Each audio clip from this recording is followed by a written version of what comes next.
Um, Hi everyone, welcome. Thank you all for joining us for today's exhibition tour. I'm Gabriel de Guzman, the curator and director of exhibitions here at Smack Mellon. Smack Mellon is a nonprofit art gallery in Dumbo, Brooklyn. We support emerging and under-recognized mid-career artists, especially women, through our exhibitions, public programs, studio program, and education program. Our current exhibition really honors women. It's called Bound Up Together on the 100th anniversary of the 19th Amendment. And it was organized by guest curator Rachel Gugelberger, who we're so excited to have here today. And we're also in for a treat because we have 3 of the artists joining us as well. LuLu LoLo is on Zoom. And in the gallery, we have Shellyne Rodriguez and Yvonne Shortt. So before we get started, I want to just remind everyone who's on the Zoom call to please keep yourself on mute during the tour. If you have a question for Rachel or the artists, you can type your question in the chat and we'll ask the question out loud for you. And we'll be taking questions along the way and at the end as well. And I also want to mention that we do have captioning on Zoom, which is provided by Otter Live Notes. To access the live transcript during this Zoom meeting, click the red live indicator at the top left and then select View Stream on Otter Live Notes in the drop-down menu. The live transcript will open in a separate browser window. You might need to resize and move around the transcript window and the Zoom window to get it to fit on your screen.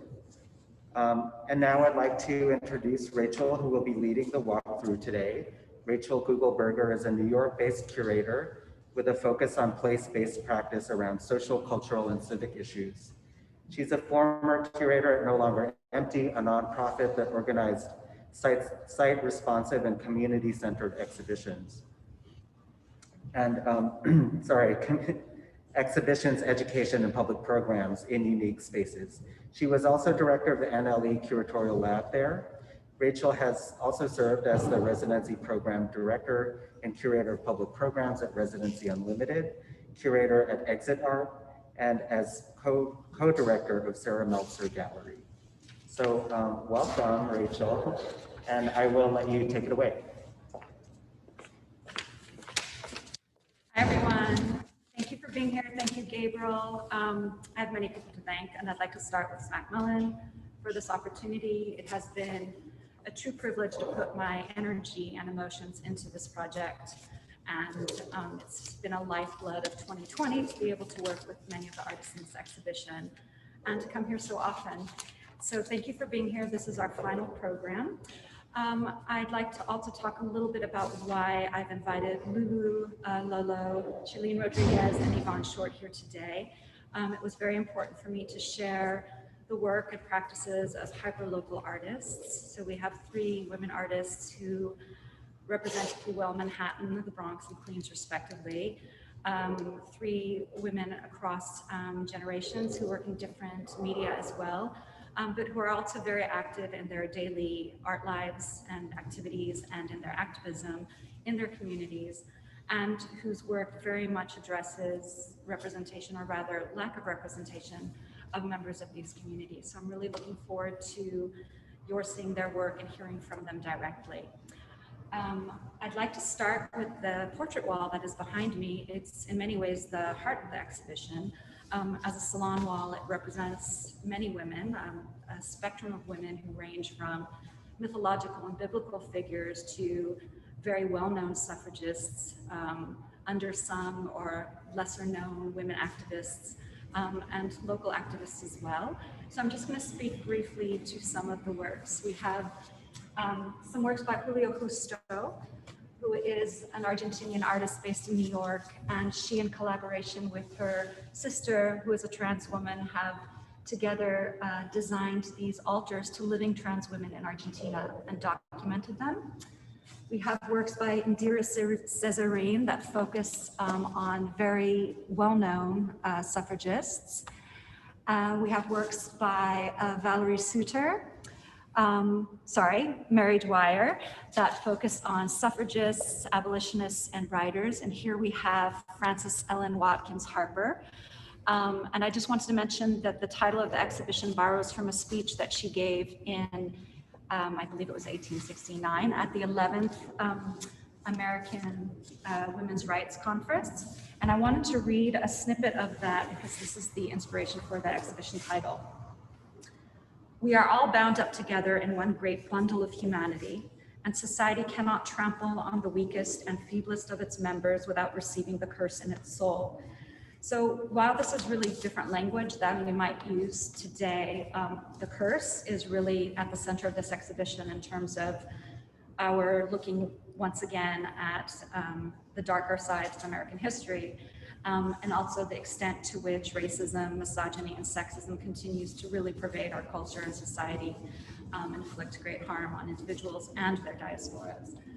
So I'll just continue to speak a little bit more about some of the artists whose work is reflected here, but also in other parts of the exhibition. We have with us Mary Dwyer today also, who focuses on, I'm so sorry, I keep flipping Mary and Valerie. Valerie, who focuses on women who have run for president, as well as political figures, cultural icons. Maya Kuroki, the large pencil drawings, who focuses on biblical and mythological figures who are superimposed over contested land sites like El Paso and Ciudad Juarez, kind of focusing on figures that are indispensable, not indispensable, but indestructible. We also have the work of Amea Okamoto, who created this digital print exclusively for the exhibition. She is the youngest artist in the exhibition. I bring this up and I'll refer to it again later, who is referencing her, she's a very young activist actually, and she prints a lot, makes a lot of digital prints for organizations such as Black Lives Matter in New York. And in this digital print, she's really focusing on her Asian heritage and background, and referencing in some ways the experience of growing up in Portland, Oregon, which, as we've all learned this year, if we did not know before, is one of the whitest cities, or if not the whitest city in the United States. So in many ways, the works in this exhibition kind of respond to a prompt, the question about where are the women, which is a prompt that leads the work by LuLu LoLo, who will be speaking to her project, which is to the left of the salon wall. So she'll be speaking about her project from Zoom. Okay.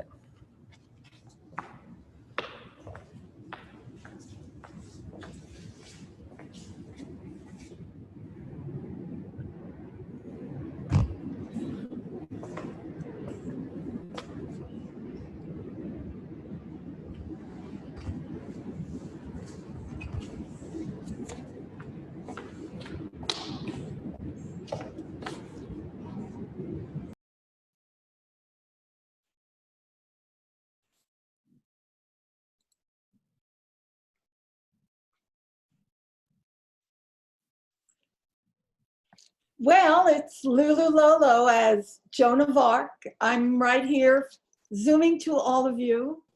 And these are my photographs. So Gabriel, are we ready?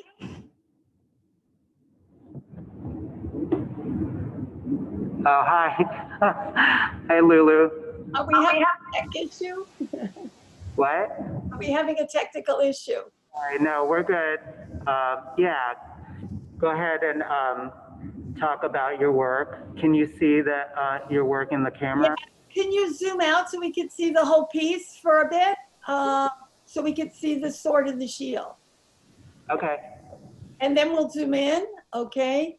Yep. Okay, thank you. Yeah. Okay.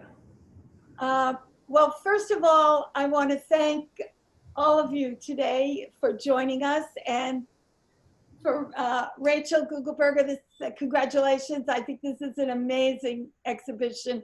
I'm honored to be included with so many fantastic artists. The work is amazing. And Gabrielle, thank you. And Audrey and Becky, thanks for your tech help to zoom me in from, where am I? Am I in Paris? Am I Joan of Arc? Yes, I am, but I'm also LuLu LoLo.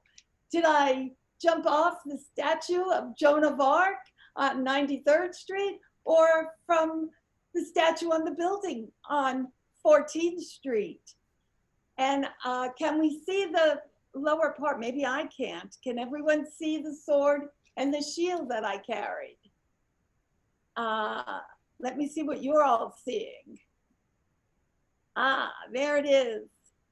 Some of you might know me from Art in Odd Places or seen me on 14th Street because I've been in 6 performances for Art in Odd Places, and I'm always in another persona because this is the way I connect with everyone on the street, and I try to capture the public's attention and get them involved and get them out of those technological devices and look at each other. And we're going to go over, I think, close up to the images that are there on the wall. Possibly, let me see how I can see them. Let's see. Okay, in 2015, I realized that there are only 5 statues, monuments dedicated to women in New York City. This is shocking, upsetting. Why? So I decided to be Joan of Arc, one of the statues, and ask the public, who would you nominate? Where are the women? Who would you nominate for a monument in New York City? Now, I don't know how close we can go to the images. I'm trying to see what everybody else is seeing. Let me try this so I could see. Okay, there. Right there in the upper corner I'm on 14th Street, and this woman comes up and I say, who would you like to nominate for a monument in New York City? And she says, Audre Lorde. I'm amazed, I'm excited, how wonderful. And every moment to me was surprising and informative. Sometimes I didn't know some of these people. And I couldn't believe one of my first nominees was Audre Lorde. And that was Lise, I've got to say her name right, Lise, forgive me, Essedale. And the next one next to her is Kate Brown, who, well, she went for community organizers. Jane Jacobs. We all know Jane Jacobs, fighting for Greenwich Village. Yolanda Garcia from the Bronx, the community activist. Frances Golden, Lower East Side activist and literary agent. Now next, let's see what's next.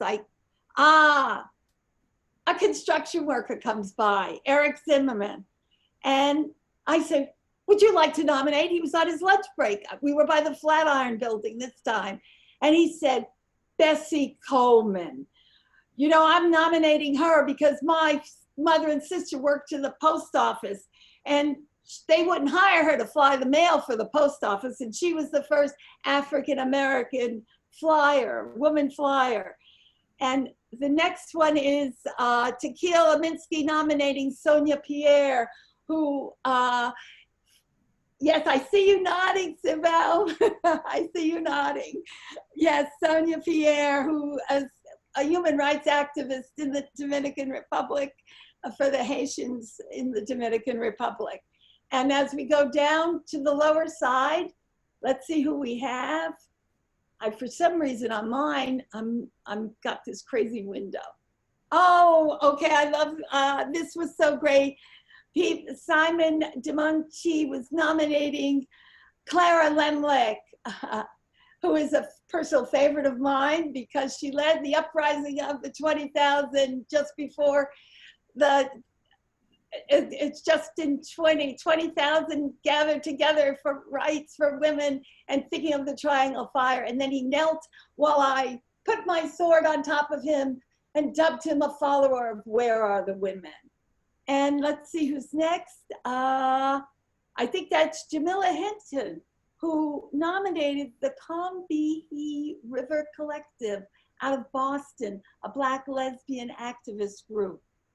And then next is Sarah Reisman for Margaret Mead. And then finally, we have, let me see, Wendy Hoff and Donna CPAS, I hope I'm saying it right, for Fannie Lou Hamer, a civil rights activist. And I got so many people wanting to nominate and coming up, all different kind of, actors, writers, activists, but they also sometimes wanted to nominate their mothers, which was really touching. And one woman who had a personal story of problems wanted to nominate herself. And I'm happy that there are some now monuments being erected in New York. I am working with the Remember the Triangle Fire Coalition to install the monument remembering the 146 mostly young immigrant Jewish and Italian women who perished in the Triangle Fire. And that will be hopefully by 2022. And we have the Mother Cabrini monument already installed, one for Ruth Bader Ginsburg, Shirley Chisholm. When I think about my work, all of my work, and some of you know I have performed as Mother Cabrini, and I've offered blessings. And I feel that all my work deals with blessings. And by asking people to nominate someone deserving of a monument, they are blessing these people and honoring them. Now, maybe in your chat, some of you would like to write in who you would like to nominate, or maybe you feel there shouldn't be any monuments anymore, or what kind of monuments. And another thing that really is important to me is in my community of East Harlem is that they have removed the Dr. Sims statue, and a new one will be coming up, created by, let me make sure I got it, Vinnie Bagwell has designed one.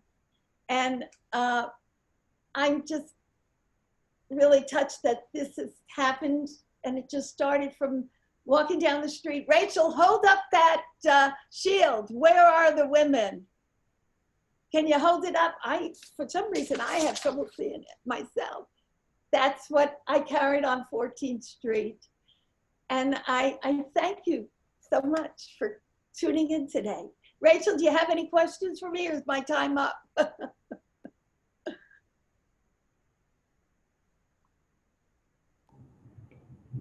Thank you, Lulu. You're really good on time. So everyone, thank you for your patience, because we are toggling between people who are actually in the space and you all who are on Zoom. So I'm going to turn to the people who are in the space for questions, and then we'll come back and read out some questions that are pinged here in Zoom land. So one moment, please. Anyone have any questions for Lulu LoLo? Where did she get her ideas? Yes. So Yvonne Shortt, who is with us today to speak to your work, Hi. she would like to know where you get your ideas. Oh, where do I get my ideas? I don't know. I got to think about that. I'm just passionate about so many things. It's interesting, some of you know that my parents were community leaders, activists in East Harlem, and I always hated they always went to meetings, and I suddenly realized, somebody said, do you realize that all your performances deal with social issues? And which I think is really funny. And yeah, where do I get my ideas? Sometimes I do get my ideas from Art and Odd Places, hats off to Ed Woodham, when they give me a word and I say, oh, what am I going to do with that? So, ritual, what could I do with that? Or sign, and then I become a newsboy. I don't know where I get them. Anyone else have a question? Thank you. Okay, thank you. And love to you all, and I'll meet you sometime in the future. Wait, we're not done yet, Lulu. No, I know, but I'm going out of my space. Oh, okay. I have a question for you. Oh, you do? Okay. Your work really does predate what the Department of Cultural Affairs has been spearheading in the past couple of years, getting community buy-in or feedback on what monuments to women should be erected here in our city. I was wondering if you could talk a little bit more to the educational component of your public art project, the Art in Odd Places in 2015, because you also handed out cards that spoke to some of the themes here, and I was wondering if you could elaborate on that. Oh, certainly. And there are two on display in the exhibit. First of all, whenever I perform, it's always sort of an act of generosity. I always have to give somebody something. And I always give a card. And I do love information. I'm like a crazy researcher, and historical references are really important to me. And I gave out the postcard, which are very rare. I personally don't have any more of them. And on the back, it lists the 5 monuments that exist in New York City and their location. And if you have not seen them all, she's got one right there. Yes, there I am with the sword and the shield. You know, there's, of course, the monuments are Joan of Arc, Gertrude Stein. By the way, of those 5 monuments, only one was, they were all sculpted by women. Only the Gertrude Stein is by Joe Davidson. So there's Joan of Arc, Gertrude Stein, Eleanor Roosevelt, Harriet Tubman, and Golda Meir. And also I want to point out that I know that the Shirley Chisholm from New York is, We Built New York is supposedly on schedule. And Marsha P. Johnson, I think they have a memorial for her now in Elizabeth, New Jersey. And so they're going to have, you know, quite a few hopefully coming up. And of course, there's the Mother Cabrini Monument, which I was really interested in, and an upcoming Ruth Bader Ginsburg. And all of these names were nominated to me. And often people say, who was nominated the most? And I'm going to say Dorothy Day, very popular. A lot of people, one of my personal favorites. Somebody that I would like to see a monument for is Pura Belpe, the first Puerto Rican librarian who was in, I grew up in East Harlem and I went to Aguilar Library, and I think she was at a West 115th Street library. So any more questions?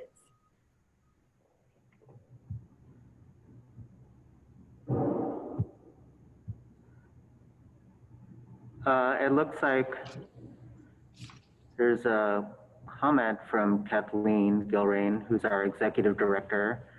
All the women who are caring for our elderly family members who are in nursing homes, and now not only caring for them, but becoming their family while their family members can't visit. So I guess Kathleen is saying that we should honor those women as well. Oh, I think that's beautiful, and I think that's really important. And I think that, you know, I know people are recognizing essential workers also, and I think people caregiving is often ignored.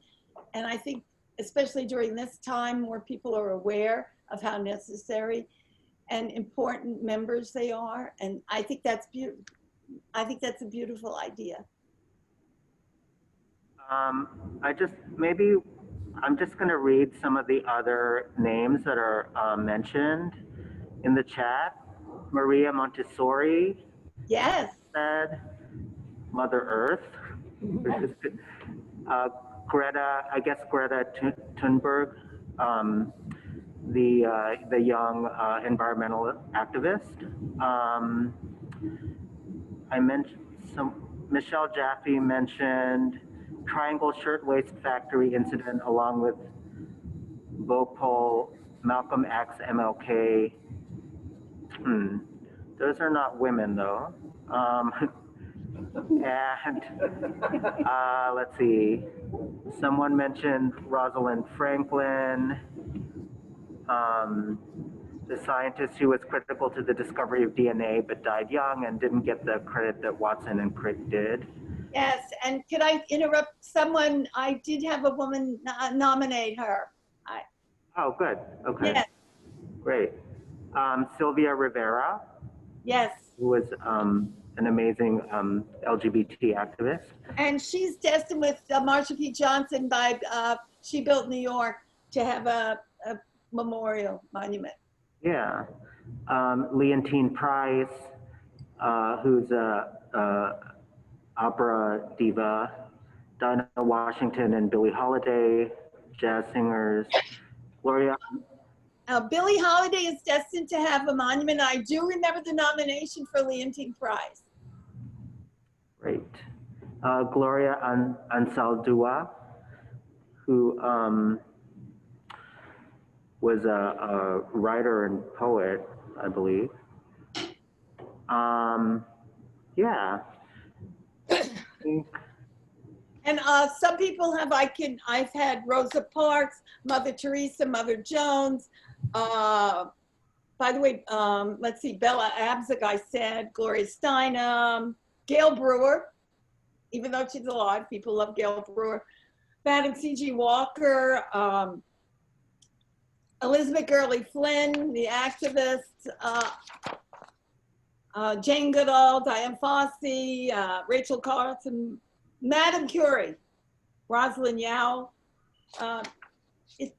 Mae West. It's amazing. I know the list really is, it can go on and on. Thank you so much, Lulu.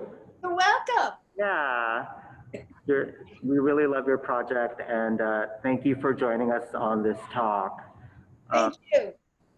We are gonna head over to Shellyne Rodriguez's work now.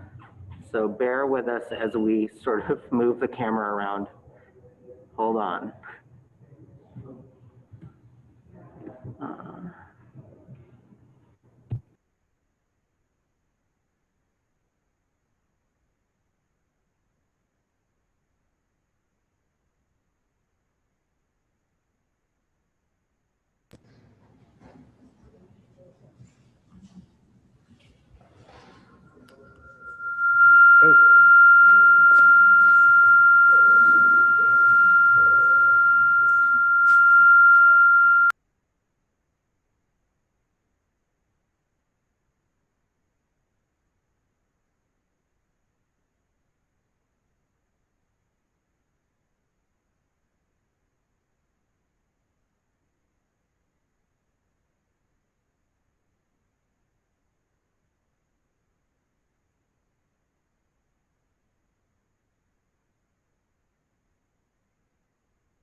Okay.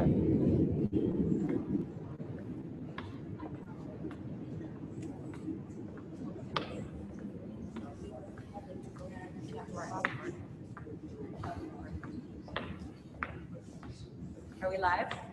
Yep. I think I have to turn the sound on though. No, sound is on, Gabriel. You're good. Oop.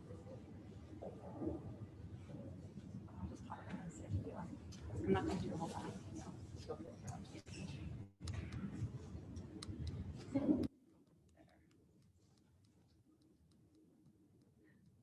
now we don't have to Okay. go back to Zoom. Do you wanna? Yeah. Okay. Hi again. Thanks for your patience, everyone. Okay, so the next artist to speak to her work is Shellyne Rodriguez. And Shellyne does have to leave after she speaks to her work, so please get your questions in, both here in the space and on Zoom. Thank you.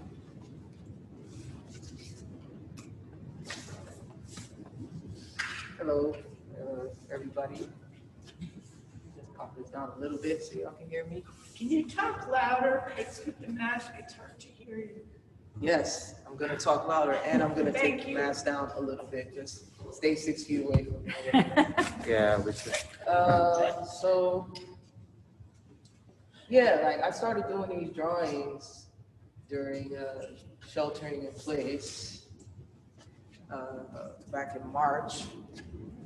And it was kind of like on the heels of ending like a lot of tumultuous protests all of 2019, pretty much.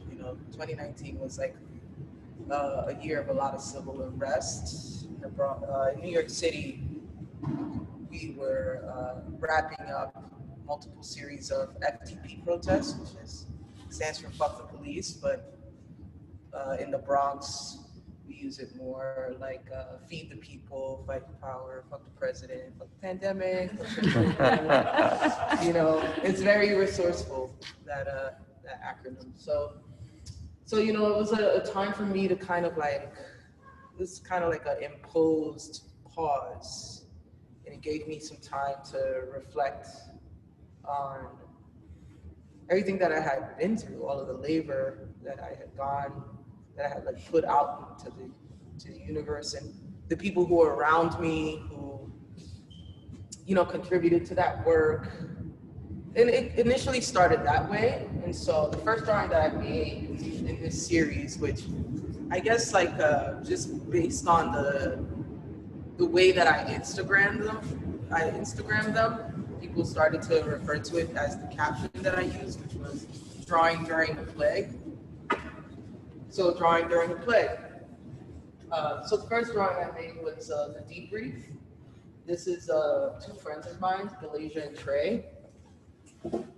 And we were literally on the way back to the Bronx from East New York after having met with a bunch of other activists to sort of discuss the successes and, more importantly, the failures of the last political action that we had taken. And just kind of like drawing conclusions on what could be better, what is inevitable, those kinds of things. And so I snapped this picture of them, and it just stuck with me. So it was the first drawing that I made in this series. And yeah, for me, it was like, okay, I want to think about the people that I love, that I work with, that I organize with. And so I started to go through my phone to see all these like candid shots that I had taken. And this was one of them. It was a way for me to think about getting back to the basics also, because, a lot of people have known my work for the last couple of years to be mostly sculptural, like assemblage or collage. But drawing has always been like my strongest medium. And color pencil was really the way that I learned how to blend color or deal with color as a young person. So I was like literally going back to the basics, like, internally, like spiritually, and now like physically. So then from there, like, obviously it's COVID, we were thinking about this. I saw my mailman in the hallway. His name is Andy. And I snapped a picture of him, and I'm like, okay, let me get a picture of you in all this blue. And then it just became more about like archiving the moment, For me, that's not something that was just about COVID, but about maybe a snapshot of the constellation in my life, I don't know if that makes sense, but. So who are the people that are around me? It's Andy, who's like delivering packages, like, more and more packages as people are in the house buying shit. And Dragon, who's my super, who's like, Serbian, an old Serbian guy, who's like been the super of that building for 40 years. And he's like, I can't believe it. So much cardboard. Buy. It's true. Like, it's like the garbage has increased in the last 10 years for people buying shit. So I thought it was a really smart observation that Dragon made. And I wanted to think about the New York super as an archetype. I'm a born and raised New Yorker, BX. And I like to place my work, specifically these drawings, and some of the paintings that I've been making lately. I think a lot about the Ashcan school and maybe what came after them, you know, like Ben Shahn and the printmaker Martin Lewis, or like even Reginald Marsh, and fast forward Alice Neal, Martin Long, these people that are like documenting like working class New York enclaves as they've grown, you know? So like, not to get historical nerd on you, you know, but you know, my people migrated here from Puerto Rico to be factory workers, and you know, and then there's like, you know, the Lawrence Great Migration that we can all reference. So, you know, we're like the expendable labor force of the Industrial Revolution. Those artists from the Ashcan and those people who were like making work that was looking at the people in these enclaves were, you know, those are historical records. They documented a time when New York was shaped that way. And I'm kind of living through a moment where hyper speculation in real estate has accelerated a lot of changes in our neighborhoods. And so politically, I fight to maybe stop the steamroll that is that, specifically in the Bronx where I live, because it's really the last enclave left, except for maybe pockets here and there in Brooklyn and Queens, but really the Bronx is the last of the big chunks of land that they can steal. So politically, that's where my work kind of lives, but you know, my political work lives. But as an artist, I'm like trying to archive what's left. You know, who's here? So you know, the super is somebody that is an important figure. And then from there, I'll try to speed it up as well. From there, I've been on the phone a lot, like Zooming a lot with Ruthie. This is Ruthie Wilson Gilmore. She's a geographer, and just a really smart person. She is the founder of Critical Resistance, like, you know, just like anything you know about police abolition came from her. She's the GOAT. So anyway, I've been processing all of the political work that I had been doing and like really complaining a lot and like just talking to her a lot about my woes. And she's in Portugal at the time. She's up in Portugal at the time. So I was like, you know, send me some pictures. And so then some of these portraits, particularly like this, these two here, end up becoming like collaborative because I'm sheltering in place, you're where you are. So I'm like, okay, your husband's gonna take pictures. I need him to take a real close-up picture of your eyes. I need close-ups of the head, and it becomes this like collaboration between me and the husband to get the pictures I need to make the drawing. And you know, like, of course, you know, like any purist will be like, drawing from photograph, ugh. But what the fuck else do we have? You know what I'm saying? So it's not like I got hire a model. So picture it is, and you know, we try to capture space, atmospheric space, you know, getting around the flatness of a photo. Mm-hmm. And this is my partner, Maria Alessandra Garcia, who's also a geographer, so it's kind of nice that they're together like that. Yeah, it's been impossible for me to pin her down for a drawing. She hates every picture I take of her. I'm a terrible photographer, but you know, she's like she's from Ecuador. She's worried about, you know, the COVID cases rising in Ecuador. And, you know, if you have anyone who is not from the United States in your life, you know, they spend a lot of time on WhatsApp. So, you know, for Latinos, they've turned it into like a verb, WhatsAppiando. So, you know, she's WhatsAppiando with her family, a little worried. She's sitting on our couch. For this drawing, you know, it was like, I had time to like think about her and like be present, which I haven't been. I've been a terrible partner. But, you know, COVID put me in a position where, you know, we were sheltering in place together. And so like I could make this homage to her and like really surround her with these fabrics and these like, you know, this is a quilt that she brought in Ecuador, that she brought from Ecuador, you know, so it's nice to like just show her some love. She deserved it, you know. And then I guess finally is the ice cream truck, which is like the anomaly here. This is like May now, and spring is like in full swing, and like people are starting to get a little bit relaxed about going outside. And it's like right before the George Floyd protest starts. So it's actually the last drawing I made before shit got crazy again in the summer. And you know, like, so then that kind of references why the paper is just so bright, because the sun was out, you know, and like finally you hear that sound of the ice cream truck, and you know you can get your shorts out from the storage, you know.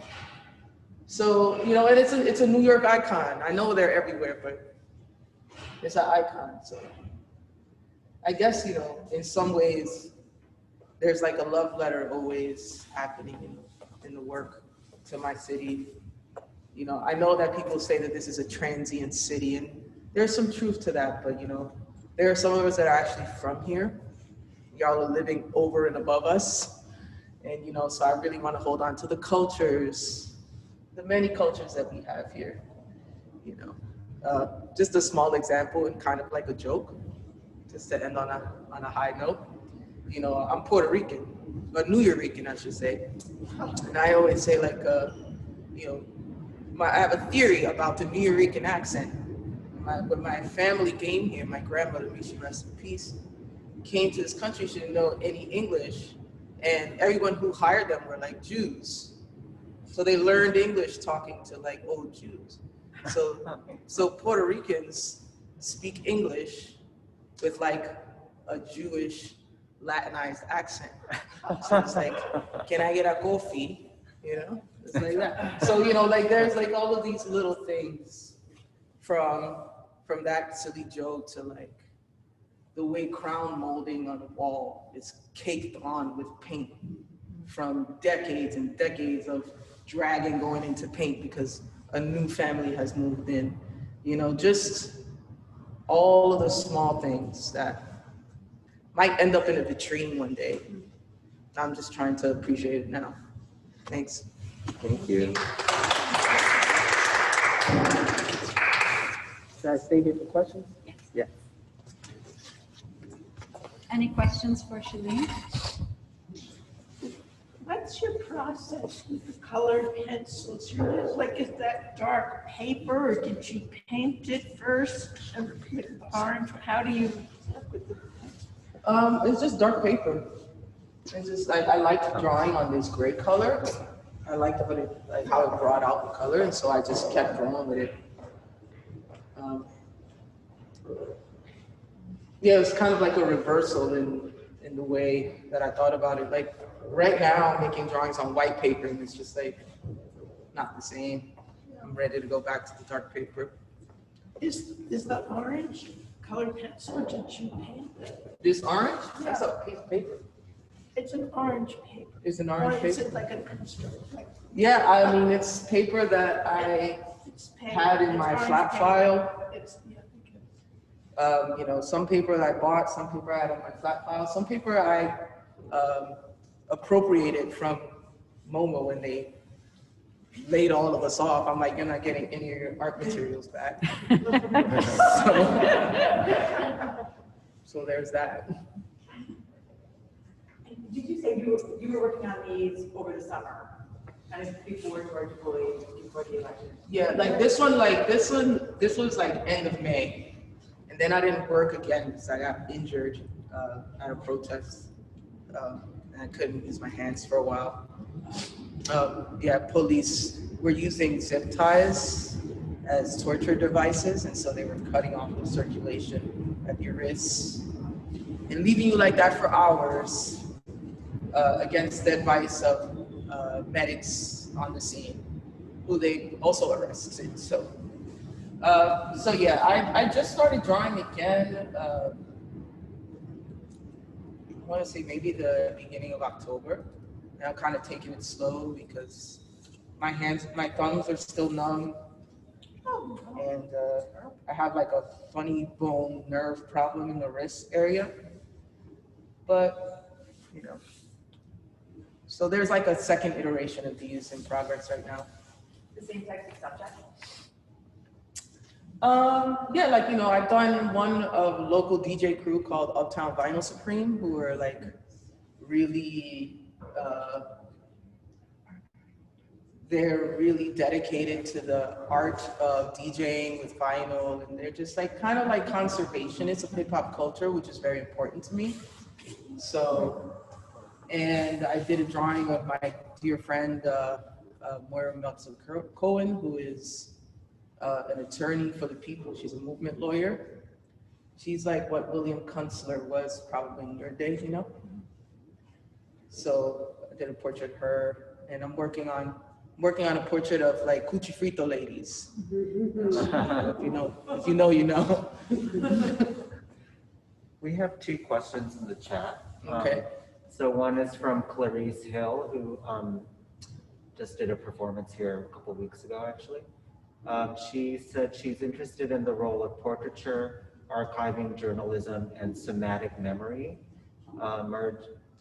merging in the materiality of the work. Do they reflect each other or speak to each other? The work, like the drawings, I mean, they're all part of like, they're all like branching out of like my lived experience. So yeah, like these are my memoirs to a degree, you know? Yeah. Like when I did that interview for Hyperallergic about these, I was very adamant to not try to squeeze me into like a responding to COVID kind of a thing, because it just doesn't encompass what it really is, you know? It's really just like it's a snapshot of all of the things that have happened, because COVID is just one of them, you know? Right. So, like, and you know, all of the ways that we have to respond and who has to respond. And then Carlos Rodriguez Perez asks, can you elaborate on how the intersections of your identities may influence your practice? The intersections of my identities inform my practice? Yeah. I mean, that's kind of like by default. Right. You know, like, first of all, I'm rooted in where I am in my experience. Like, I'm a working class Black Puerto Rican from the Bronx. I move that way. I'm usually, most of the time, thinking through that experience. I'm literally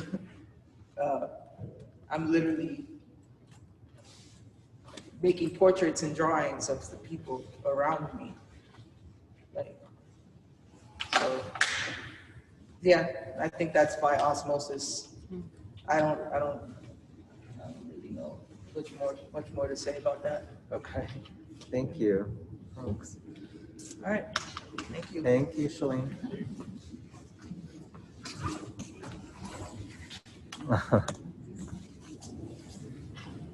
Okay.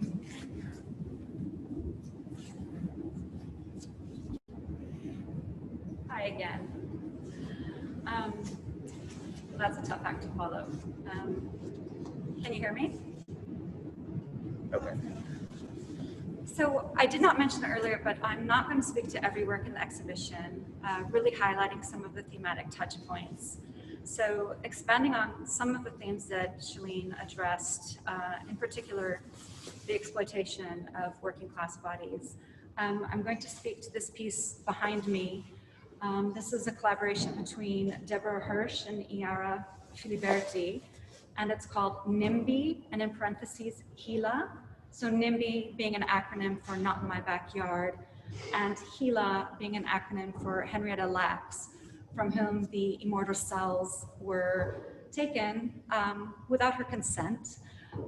She was an African American woman who had oncological cancer and went for treatment at Johns Hopkins University Hospital. And the cell has been basically the lifeline of a lot of scientific experimentation and a lot of advances. So this project is basically speaking to scientific papers, the majority of which do not acknowledge the provenance of the immortal cells. So what you see are mostly papers that have been stamped with a red rubber stamp that says rejected. And these are rejected because they make no mention of where the cells come from. And then there are, of course, a few papers that have approved on them. And these are papers that do speak to the provenance and source of the immortal cells. This is really just a small portion of a much larger installation that the artists have worked on. And there are also, in original iterations, pieces that you can actually look through with your hands, archival materials that you can rummage through and pick up. And as was the case for a lot of works in the exhibition, we did not include works that really permitted a lot of interaction or physical engagement, in large part, well, really only because of COVID. So at the center of the installation is a portrait of an image of Henrietta Lacks holding hands with her husband. And this is an image that is circulated quite widely, especially on the internet. And at the bottom is a text that reads, Henrietta Lacks, unwitting source of HeLa cell line, Henrietta Lacks, August 1st, 1920 to October 4th, 1951. Here lies Henrietta Lacks, in parentheses, HeLa. Her immortal cells will continue to help mankind forever. Eternal love and admiration from your family. It's really important to mention too that her tombstone was anonymous for many, many years until I think the mid-1980s, at which point, after reading the book, someone donated funds so that she could actually have a tombstone that honored who she was and some words by her family. So from here, I'm going to go to another project across the space that also expands on eugenics and the relationship between eugenics, colonialism, and the exploitation of women. Not necessarily in the case of cancer here, but we're moving to work that's talking directly about birth control and the use of women in Puerto Rico unwillingly and unknowingly in order to design the first birth control pill called Inhabited, which was released in the United States in 1950. So, Natalia.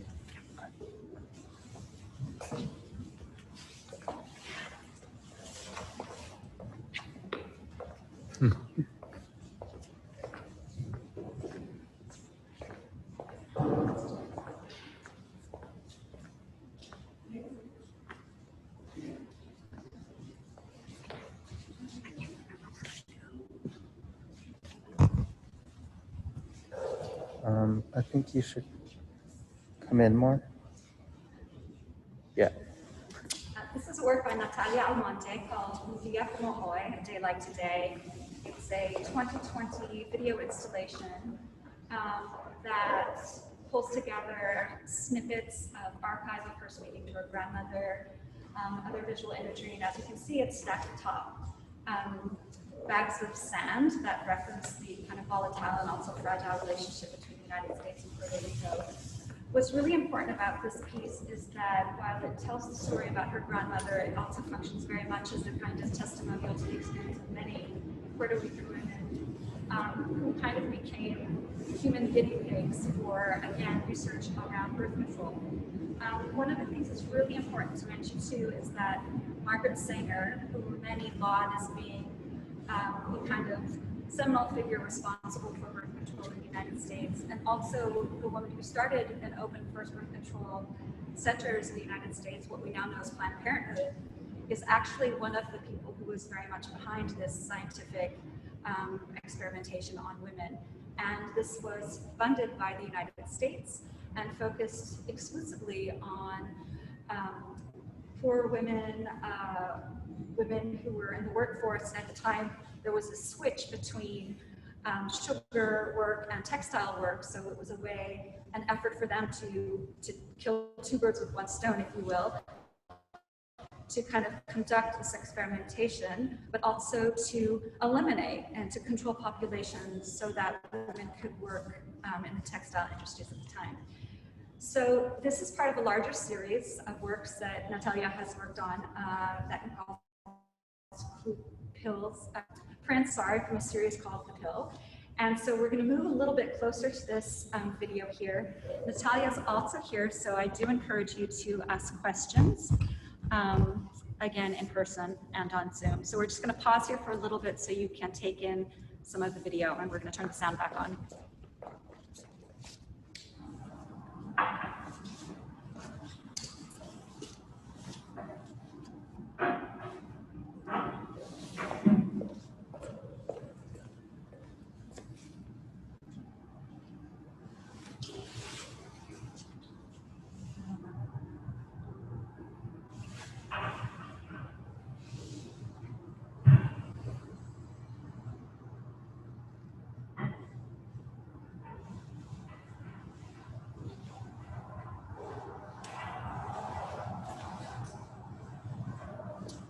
Mira, así fue lo mismo. Nunca debió ser. Yo me casé con novio y dice nació, dice nació, yo tengo 20 años.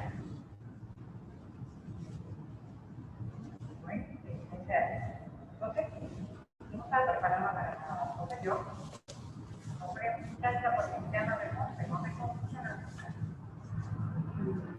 No me encuentro con cristiana. Esta nena que depende de aquí, yo no sé, además estaba más de la parte de mi nivel, prácticamente era como hay una persona que me faltaba, que no tenía yo que abrir un tallo. Bueno, podía que hacerlo, era la mamá, y después de esto, hemos estacionado la yo me diciendo no quiero que quedara y yo no pasé la institución fue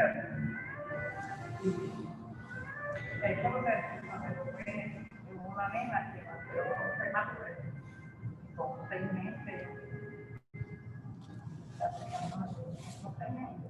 pero bien prematura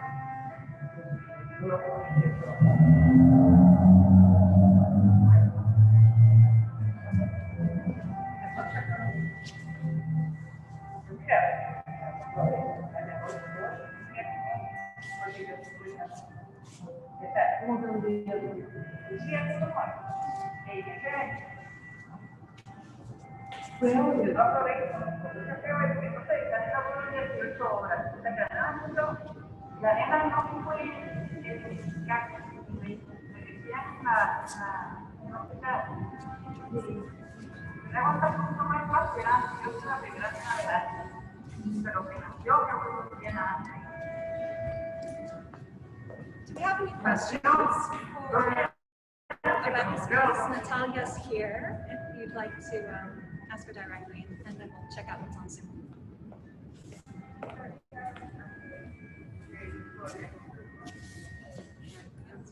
Who has questions?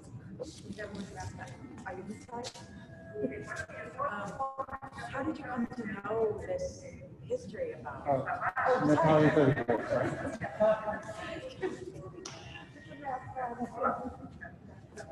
How did you come to know about your mother's experience? Did she share it with you? How did you learn about it? My grandmother, so she has a tendency to be very open with us. So one day I just found it important to sit down with her and record her because I think she sees her own life like it's this very simple, like nothing special, and I think that she underestimates how much she actually has been through, and so it was important for me to like actually sit down. So just by sitting around, she kind of opened up.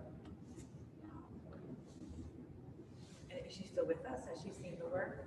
Yeah, she has seen work. What were her thoughts? I think she reacted in a positive way.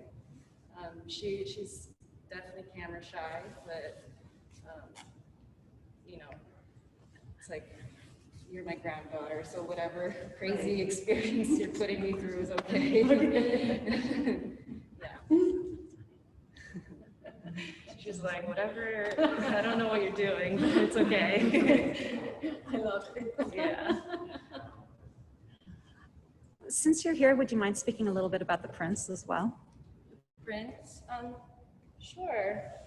So there are Polaroids that she gave me to use for whatever I wanted, and I just scanned them and decided that the eggshell membrane, like the inside of the eggshell, kind of for me was this metaphor for this like physical shedding that a woman does, and kind of releasing that every month. And I decided to just peel out that membrane, which is super fragile, and put it on, let it dry out, put it on the Polaroids, and it became kind of this like clothing or protection over her body. And so that's two of them. And there's one that's Miss Puerto Rico from the 50s. It's an old Polaroid that I found, and there's this big like culture in Puerto Rico for being part of this universe and just like breeding these beauty queens. And I don't know, from such a small population, there's 5 Miss Universes, which is like 3rd after the US and Venezuela. So it just shows how, you know, that's like your out, or that's your way of, I don't know, it's like feeding a stereotype and feeding the beauty, the Latin beauty. And yeah, so I just decided to like flip her upside down and connect her to the mangrove roots that you find a lot in Brazil. And then the last one is it's my belly button in the mirror of my grandma's house. And I just think a lot about how experience still is in me and how it happens within every family. How you kind of are basically a collection of your experiences, even if you didn't experience them, even if you didn't experience them yourself. So yeah, it's kind of a portal.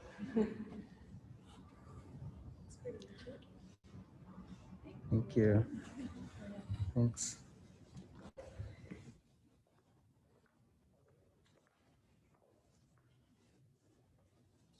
So the final piece that I'll speak about before Yvonne speaks directly to her work is by Christina Biaggi. And this work is titled Cutting the Red Tape, and it's from 1987. So as you can see, it's very much an altar, and it's an altar to intersectional human rights, but featuring exclusively women at a variety of protests, both in the United States, in England, also anti-apartheid protests, as well as civil rights marches. And it was very much important to have this work directly across from the salon wall, because as you can see, it's very much all of the movement and the symbology is directed to the top, kind of like this rising kind of advances or successes, if you will, towards kind of toppling, if you will, some of the, the power structures that be. I also included this work across from the salon wall because I was very interested in the conversation that was happening between different generations of women and the different ways in which we continue to struggle for a lot of the same issues, many of which are on the ballot or were on the ballot for 2020. And these themes just keep recurring, and many of the slogans and chants that we've been using over the years are the same. But I also wanted to highlight Christina across from the salon wall because she represents the wisest, if you will, feminist in this exhibition, who is very much using a collage technique that is very much of the time. Again, this piece is from 1987. And directly across the way, Ameya Okamoto, who is working in the format of a digital print, is really referencing her ancestors in one of the most contemporary kind of mediums and she's also the youngest feminist, if you will, in the exhibition.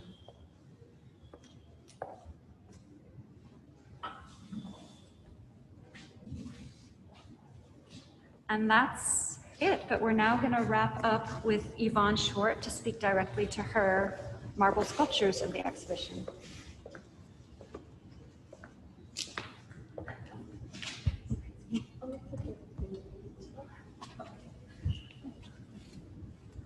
So if you stand there. Right here? Yeah, that's good. Yeah.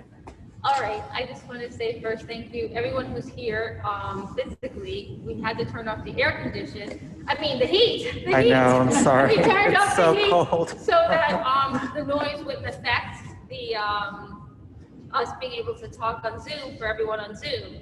So I want to say, and it's freezing. We are all freezing. So I'm just going to run in place for a minute. All right, now better. I encourage everyone here to do it too. So we're giving up a lot for you Zoom guys. So, all right, my name is Yvonne, and I'm going to talk to you a little bit about my work. I just think of myself as somebody who uses art as something to maybe figure out what's going on in the world, to process what's happening within myself, to sometimes, if I'm really lucky, to help make change happen in my community, and sometimes also in other communities and within people. At the heart of it, it's really just about connecting with people and maybe helping them in some way. So I'll talk specifically now about the work that I have here. I basically work outdoors. All of my work goes outdoors. Sometimes a piece that's going outdoors will also come into a gallery space or into an art center, or it'll sometimes go into just a space where I can have conversations with people and have connections. I'm working on a series right now. It's called African American Marbleization. It's about celebrating people, Black and brown bodies, people of color like myself. It's about kind of helping us to process things that are going on. It's about educating people about what's happening, and trying to do it in a way that maybe doesn't cause as much trauma, because there's a lot going on. And sometimes when I'm on Facebook or Instagram or wherever, I see all these pictures and it's really hard to process.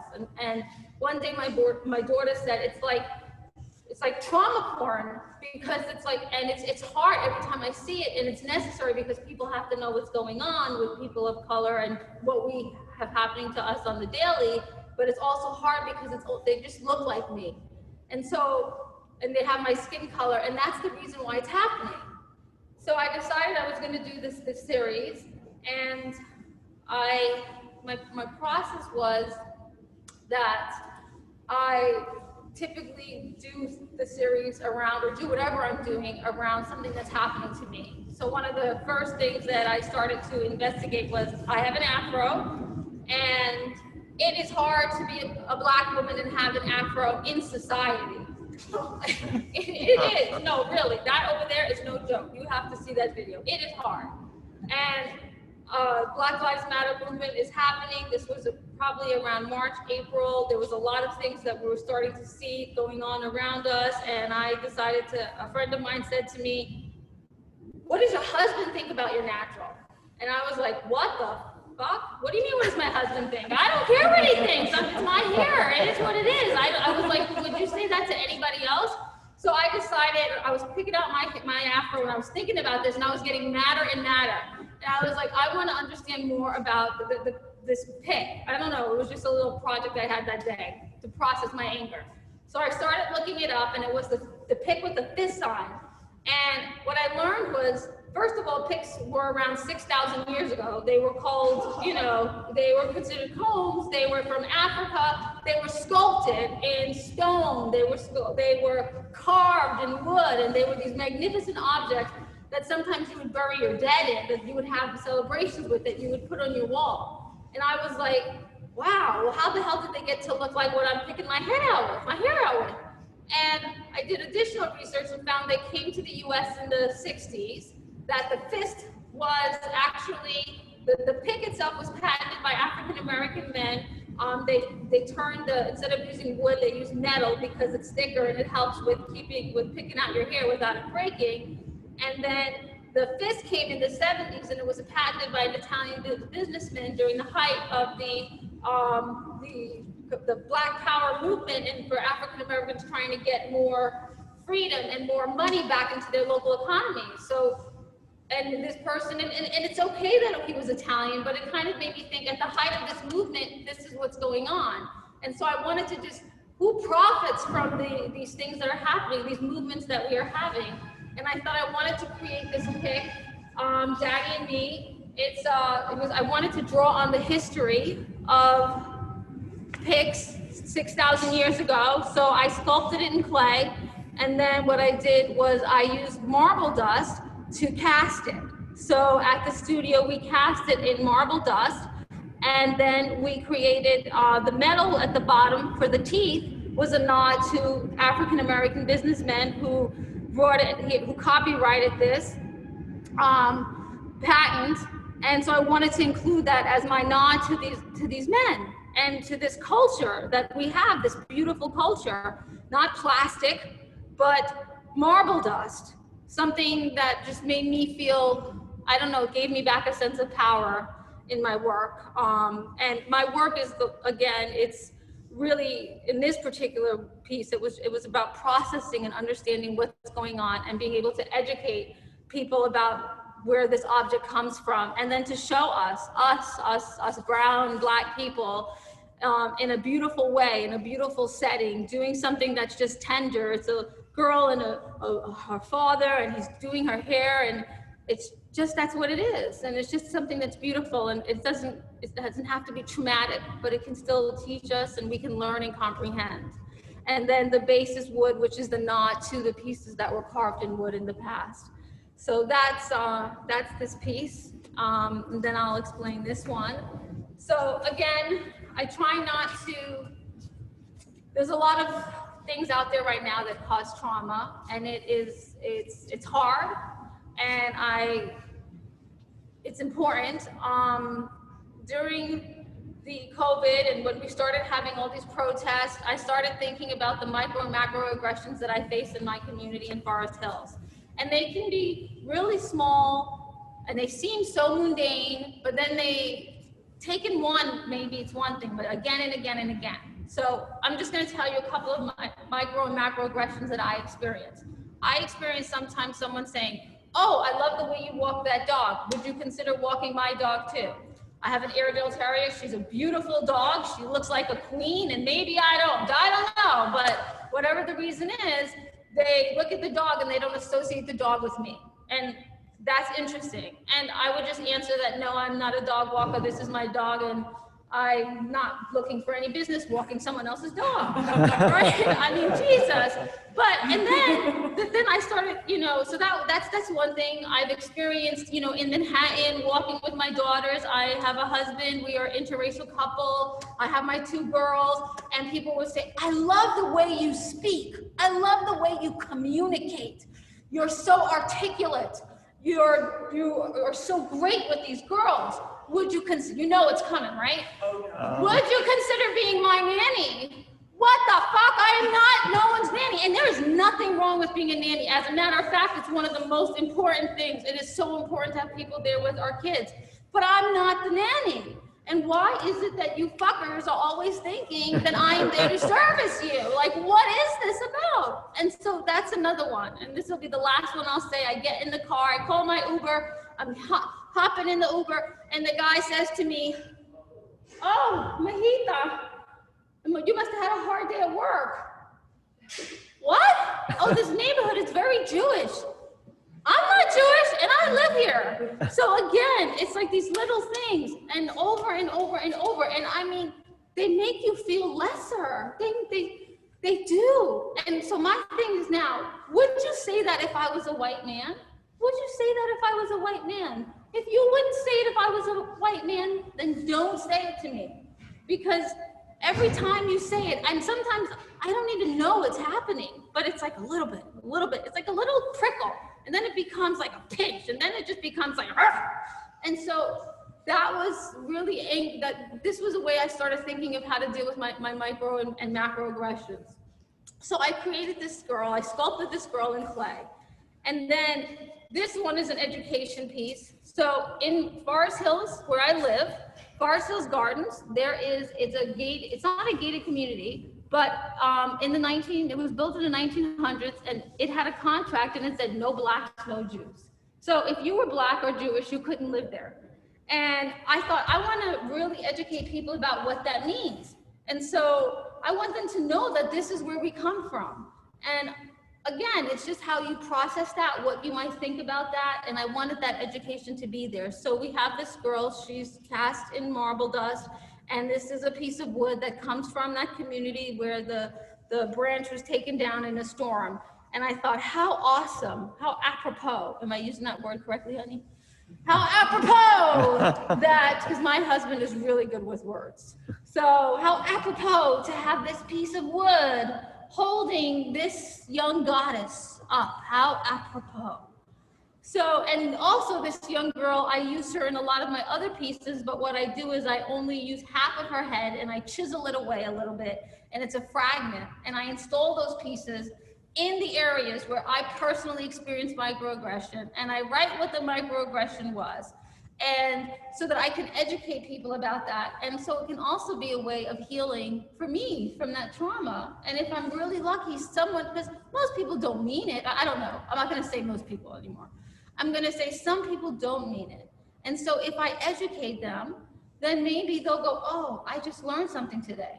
Because it's okay if you make a mistake. I make them all the time. I sometimes say the wrong word. I won't even say the word I said incorrectly, and my daughter corrected me, and it was like, thank you. We all make mistakes, but we have to learn from those mistakes, and we can't keep repeating them. So I really think of myself as somebody who's going through life, and I use this form, this artistic form, as a way for me to comprehend and to move past, and this series as a way to celebrate, to educate, to heal. And that's about it. So does anyone have any questions, anything they want to say? Are we all too cold and we really just need the heat to come on and do some jumping jacks? I mean, everything you said was great, mind-opening, educational. I have a question about your technique. Sure. I didn't realize that was not carved marble. Oh. I mean, it's flawless. Like, so can you talk about the process, and is it common? So the process, so the reason, well, I would love to go to Rome and to chisel away on a piece of marble. So if any of you know anyone in Rome that I could work with or talk to, not hit me up. So, so what I do for this is I cast them because I need to be able to replicate them and put them in various places, because most of my work exists outside, and I love the work to be using these traditional things and women of color. The process that I use is, so this is no one that I know. I usually look things up online, I get inspired, and then I start working. And I start waiting until the piece breathes. And I'll change the piece. It could be a month. It'll sit in my hallway, and my husband will walk by, my kids will walk by, and sometimes they'll go, is it breathing? No, not yet, not yet. So then it starts to breathe. And then I start to feel it, and then I just go with it. And it's in clay. And then what I'll next do is I make the mold. We use silicone and plaster at the studio to make the mold. And then what I do is you use marble dust and resin and a hardener, so that, and depending on the kind of marble dust you use, so you can use a stone and you can basically get that marble, get really good marble dust out of it. And depending on the quality, like sometimes you can buy it and then you sift it because it has impurities in it. And then you'll come up with a good quality marble dust that you like. And then you can use that in your cast to make your piece. So, and I use that because it's a nod to art history, like all over the place. When I was a kid growing up, well, I won't say all over the place, but when I would go to museums, I would see all of these pieces in marble, and none of them had afros, none of them had my kind of nose, none of them had features that resembled me, and they were this beautiful marble, and I was like, this is so beautiful. But as a young girl, not seeing anything that looked like me it starts to get at you again, like those micro and macro aggressions. So I wanted to use something that let every little brown and black skinned girl know that they were beautiful. And I felt like traditionally in our culture that marble is that thing that's like, oh. So I wanted that for these beautiful girls and all the kinds of pieces that I created. And I also wanted it to be intimate. I wanted you to feel like it's something to be touched, you know? I don't know, monuments to me, sometimes they don't feel touchable, but I wanted this to feel like you could touch it, you could turn it, you could look at it, you didn't have to worry, please touch it. You know, I wanted that feeling with this piece, with this marble, with this work that I'm doing, and I wanted some kind of healing and love to be present, and so that's why I use the marble, and I have to feel it in my hands. I wasn't trained as an artist, I wasn't trained to use clay, and a lot of times you feel like you have to go to school for this shit, and if you don't go, then forget it. But I just keep going at it, I keep playing with it, I keep developing the techniques. I'm lucky enough I have a studio team, and they don't know how to do half the crap either, but we just figure stuff out in the studio, because this is hard work, and this is not something, you know, it costs money, like monuments, and that's something we don't talk about much, but it's a rich white man's sport. Because it is expensive, and oftentimes that you have to have money to make money in the monument world. I mean, we're lucky with a lot of things that are starting to go on here, but it's expensive. So I have a small team that is dedicated, and we you know, oftentimes it's a labor of love for me, because the hours that go into it could never, you know, you just couldn't pay me enough. And on my side, I always say, no commissions, please.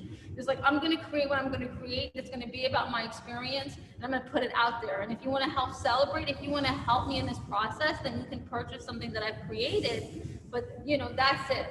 So, and I just have to create, and I want people, especially if you are a person of color, to feel love, to feel for one moment that a healing from your trauma. And if you're not, then you can look at this and just be like, this is beautiful. And you see it's a person of color. You see her features, you see her lips, you see her nose. And maybe you look at it for 2 seconds and you walk on. But if there's work like that all over and you're looking at it, maybe it changes your perception too. And you start to realize, like, fuck yeah, man. Brown and black people belong. Everybody belongs here. Whose America is this? This is everyone's America. Every fucking person's America. Excuse my profanity. I curse often. I'm trying to clip that a little bit.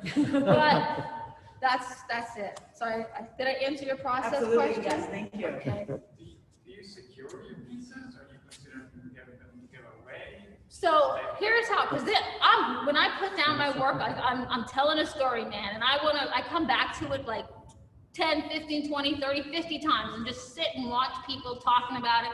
Sometimes I'll chime in and I'll talk to them. I'll tell them I'm the one who created it. Often I'll just have a conversation with them. What I'll do, it depends on the piece. So this pick is a small one, but I have like a 4-foot one, and it's going a 10-foot one. And for these kind of small pieces, I'll just basically, you'll see me outside. You'll see me, I'll be and maybe one person sometimes with me from my studio. We will dig down. We will put the cement down, we'll put a threaded rod in, and then we will secure her to the threaded rod. And that's how we do it. A lot of times we'll cast with a threaded rod, and then we will put the piece down and we'll use the quick cement so that it can set. And it'll be there for years. Like, I've got pieces around, I just pop them in. I pop them all over the place. So you're doing a guerilla-style, you're not asking for permission, right? You know what? If I wait for somebody to give me a commission, this little 4'11" black girl with an afro, I could be waiting a really freaking long time.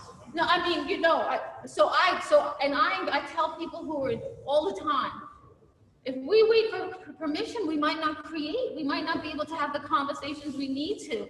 I'm calculated. I look at things mostly, you know, I'll see what's out there. I know what can be a tripping hazard. I know the legality of things.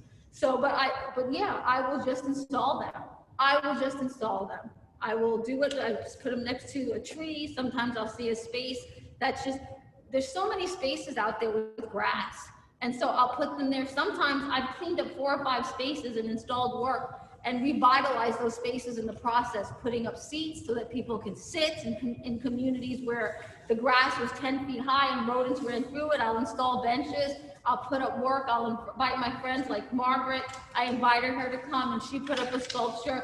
And, you know, just to have these conversations and just to be totally off the cuff, like, did we own that space? No, it's the Department of City Administration. Are they taking care of that space? No, they are not. So if we go in there and cut the space and make it pretty, put benches for people to be treated like human beings and put up sculptures for conversations, then what harm is that? And you know what? Most of the time it's not any, because all of the spaces I've done it to, the work is still there.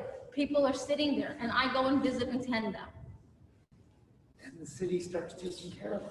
Oh yeah, and the city starts taking care of them. So in the case of Elmhurst Sculpture Garden, now the Department of Transportation goes there every couple of weeks and they help to keep it clean. Now the MTA, I set up a guideline about how we can install underneath underpasses, and they use that with other artists. So what I see is I start to create these frameworks and other artists can use them, and oftentimes the city will come along and say, this is a pretty good thing, let me you know, figure out how we can turn that into a framework for other people. And when I'm really lucky, they give me some dough, so I can keep doing it. And you'll be surprised, they really do sometimes give you the dough, so you can just keep creating work, so that you can talk to people, clean up spaces, communicate, transform lives, empower women and girls, and you know, whatever else it is. So yeah, I just lay that stuff down.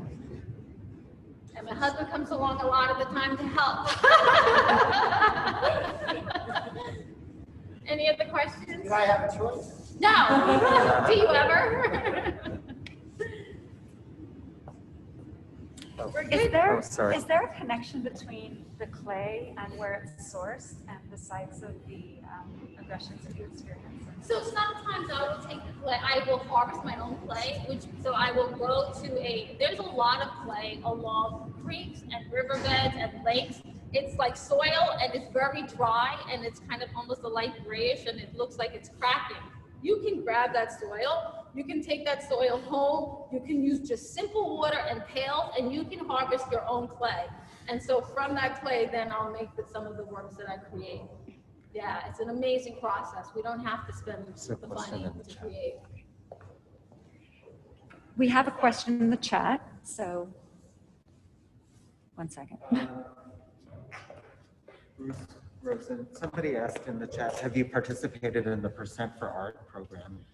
I submitted my work and those people did not call me back. So you know what I did? Let me tell you what I did. I went to the DOE, to one of the sites, and I said, I have an idea for a project and I'd like to work with your students. And I said, it's the school fence project. And I said, I want to take these fences that look like prison bars and I want to get the community involved and the kids involved, and I want to transcend that kind of like community stays here, the kids stay here.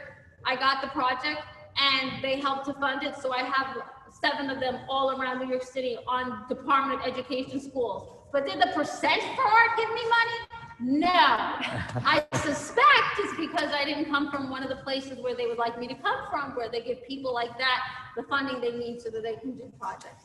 I just suspect. I don't know. Thank you so much, Yvonne. You're welcome. Any other questions? All right. Thank you, everyone. Thank you for the great questions and thank you for the opportunity.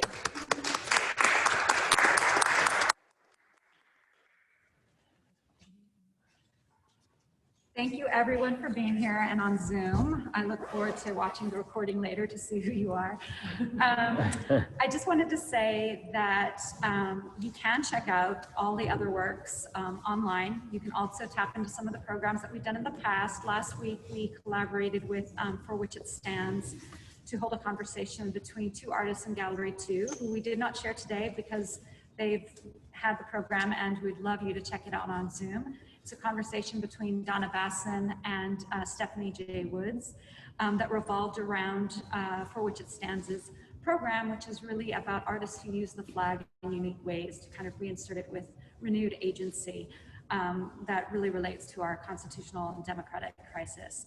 So please visit the website. Tomorrow's the last day for the exhibition. We're open until 6 today. 12 to 6 tomorrow.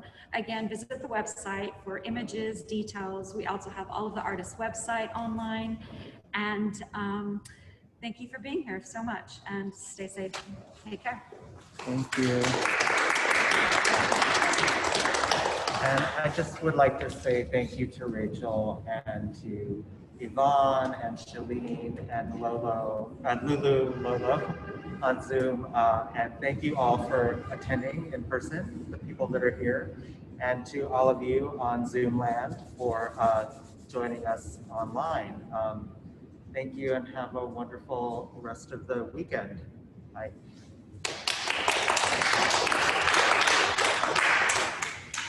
Thank you, everyone. That was a little funky.